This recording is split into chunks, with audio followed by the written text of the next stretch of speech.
শ্রদ্ধেয় শিক্ষক মন্ডলী, আসসালামু আলাইকুম ওয়া রাহমাতুল্লাহ।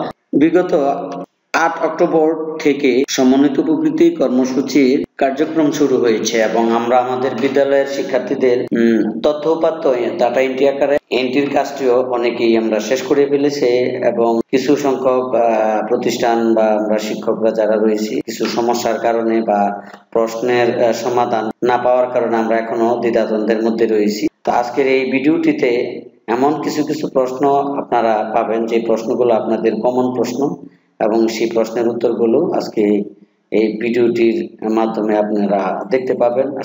আশা করি শেষ অবধি আপনারা অপেক্ষা করবেন, আপনাদের অনেক উপকার আসবে। তো চলুন শুরু করি। ফার্স্টে আছে স্যার শিক্ষার্থী পিতামাতার নাম, অ্যাডমিট কার্ড এবং জন্ম নিবন্ধন আইডি কার্ডে ভিন্ন এক্ষেত্রে করণীয়। আমি বলবো এক্ষেত্রে নিবন্ধন যে পিতামাতার নামটি রয়েছে সে অনুযায়ী আপনারা নিবন্ধন অর্থাৎ নিবন্ধনে যেভাবে নামটি রয়েছে সেটি আপনারা হিসাবদারির জায়গায় আপনারা কি করবেন, ইনক্লুড করবেন। 2, অনলাইনে উপজেলা প্রেরণের অপশন। আমি পরে আসতেছি, এটা আপনার উত্তর পরে আমি বিস্তারিত এই বিষয়ে আলোচনা করব। উপবৃত্তি সার্ভার বন্ধ নাকি? না, উপবৃত্তি সার্ভার বন্ধ না। কিছু জায়গায় আসলে নেটের একটু সমস্যা প্রবলেমের কারণে অনেকে হয়তো বা ঢুকতে পারতেছেন বা অনেকে পারতেছেন না। তাছাড়া বেশ কয়েকদিন ধরে ডাটা কেবল যেই কোম্পানির মালিক রয়েছেন তারা একটু আসলে ব্যান্ডউইথ স্লো করে দিয়েছেন, যার কারণে সমস্যা আপনারা ফেস করতে। স্যার পাসওয়ার্ড রিসেট হতে কয়দিন লাগে? আসলে এই বিষয়টা আমিও যেহেতু আপনাদের মতন একজন স্যার, তো আমিও অ্যাডমিন স্যারকে বলবো আসলে এটা অতি দ্রুত তাৎক্ষণিক আসলে এই সমস্যাটা সমাধান করা উচিত বলে আমি মনে করি। তারপর হিসাবদারির নাম অভিভাবকের নাম ভিন্ন হলে কি সমস্যা হবে? না, এখানে হিসাবদারির নাম অভিভাবকের নাম ভিন্ন হতে হবে। আমি যে রূপটি বলতেছিলাম যে পিতামাতার এনআইডি কার্ড দিয়েছেন, কিন্তু সর্বশেষ অভিভাবকের এনআইডি কার্ডের মাধ্যমে যেই ব্যাংক অ্যাকাউন্ট করা হয়েছে সেক্ষেত্রে আপনি অবশ্যই অভিভাবকের এনআইডি কার্ড এবং এনআইডি কার্ডের নম্বর এবং অভিভাবকের নামটি আপনি সেখানে দিয়ে দেবেন। যৌথ অ্যাকাউন্টে কি সেম হবে শুধু ছাত্রীর নাম? না, আপনি দুজনের নামই যৌথ নামে এন্ট্রি করতে। তারপর স্যার ডাটা এন্ট্রির পর প্রিন্ট অপশন পাইতেছি না, এই প্রশ্নের জবাবটা পেয়ে যাবেন। আমি আসতেছি। স্যার সময় বৃদ্ধির জনিত একটি তথ্য আপনার মাধ্যমে জানার প্রত্যাশায় বসে আছি। 22 তারিখ পর্যন্ত, 22 November. Shahin sir data entry শেষ, ভুল ত্রুটি যাচাই বাছাই করতে চাই, প্রিন্ট দিতে পারছি না। আচ্ছা, এটাও আসতেছি আমি। শুধু কি বিকাশ অ্যাকাউন্ট না কি যে কোনো অ্যাকাউন্ট হলে হবে স্যার?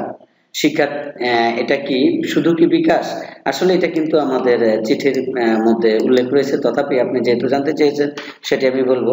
আপনি বিকাশ ছাড়া বিকাশ, রকেট, তারপরে ইউকেশ, আপনি এই সকল সাইটের মাধ্যমে বা নগদ আপনি ইত্যাদি দিয়েও আপনি এখানে অ্যাকাউন্ট করতে পারবেন। শিক্ষার্থী আইডি না পেলে সমাধান কি জানতে? আচ্ছা, শিক্ষার্থী আইডি যদি আপনি না পান তাহলে এক্ষেত্রে আপনি যে কাজটি করবেন সেটি যে অবশ্যই আপনাকে আইডিটি অবশ্যই আপনাকে কালেক্ট করতে হবে। কোথা থেকে? অবশ্যই শিক্ষার্থী দিয়ে আপনাকে আইডিটি কালেক্ট করাতে হবে, যেহেতু এখানে বেশ সময় রয়েছে।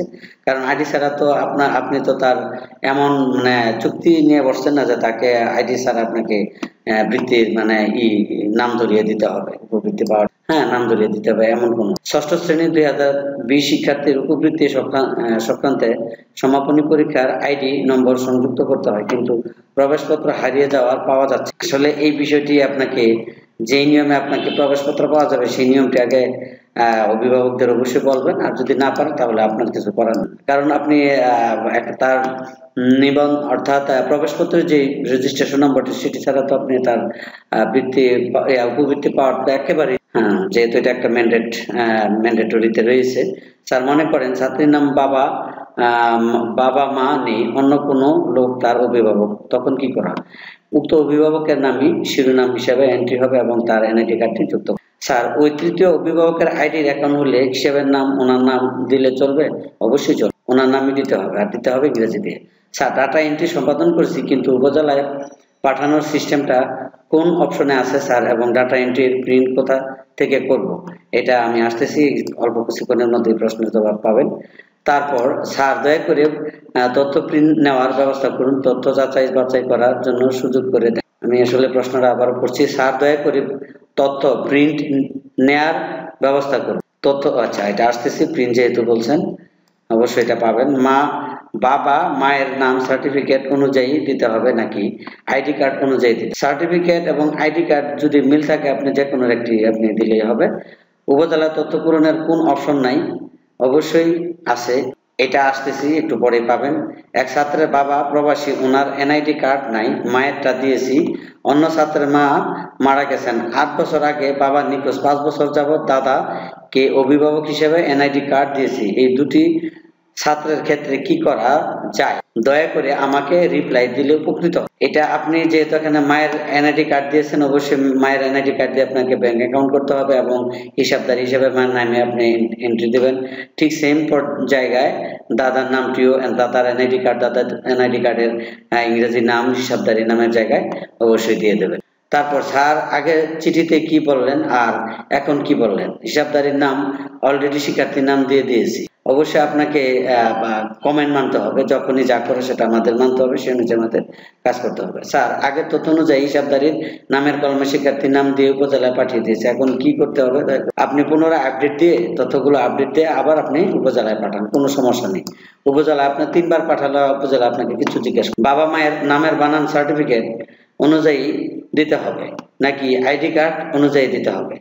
এখানে বাবা মায়ের সার্টিফিকেট যদি থাকে, আইডি এবং এনআইডি কার্ডের সাথে মিল থাকে, আপনি যে কোনো একটি দিতে পারেন। আর যদি আপনি মনে করেন যে নামের বা অন্য কিছু পার্থক্য রয়েছে, সেক্ষেত্রে আমি মনে করি যে আইডি কার্ডটা অ্যাপ্লাই করলেই ভালো হবে, যেহেতু আইডি কার্ড দিয়ে এখানে ব্যাংক অথবা মোবাইল ব্যাংক অ্যাকাউন্ট করা। তারপরে এখন আসতেছি আমাদের কিছু ভাই উপজেলায় পাঠান, তারপরে প্রিন্ট অপশনের ব্যাপারে কিছু কথা বলছেন, আমি এখন পড়তেছি যে মূল জিনিসগুলো। উপজেলায় পাঠানো data edit, update, delete, inactive, print অপশনগুলো ডাটা এন্ট্রি শেষে হওয়ার পর খুলে দেওয়া হবে, অপেক্ষা করুন। বুঝতে পারছেন? আবারও বলি, উপজেলায় পাঠানো data edit, update, delete, inactive, print অপশনগুলো ডাটা এন্ট্রি শেষ হওয়ার পর খুলে দেওয়া, অপেক্ষা করুন। তারপরে অনেকে রিপোর্ট বা প্রিন্ট সংক্রান্ত বিষয়ে আমাদের দৃষ্টি আকর্ষণ করছেন, অপেক্ষা করুন, যথাসময়ে অবহিত করা হয়। এইচএসপি কর্তৃপক্ষের নির্দেশনা অনুযায়ী, এই জিনিসটা খুব মনোযোগ দিয়ে শুনবেন সবাই।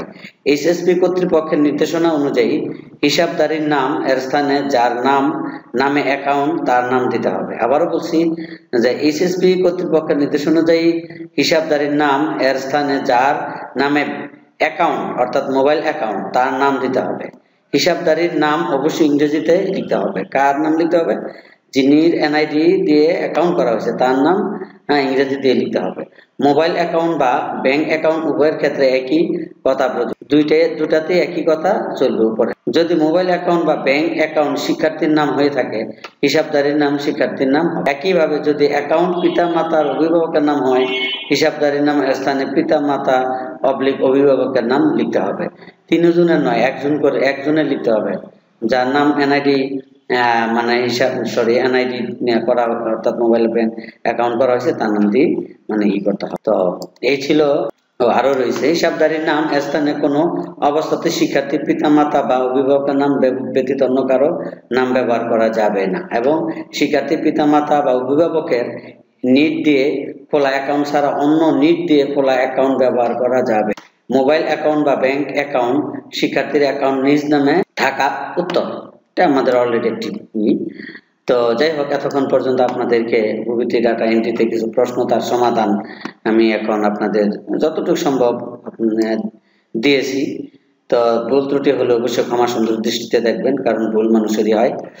তো যাই হোক, আমি রাখার পূর্বে আপনাদের আজকের এই ভিডিওটি কেমন লাগলো, ভালো লাগলে অবশ্যই বলবো আমার চ্যানেলটিকে সাবস্ক্রাইব। তো আজকের মতো ভিডিওটি এখানেই রাখছি। আল্লাহ হাফেজ।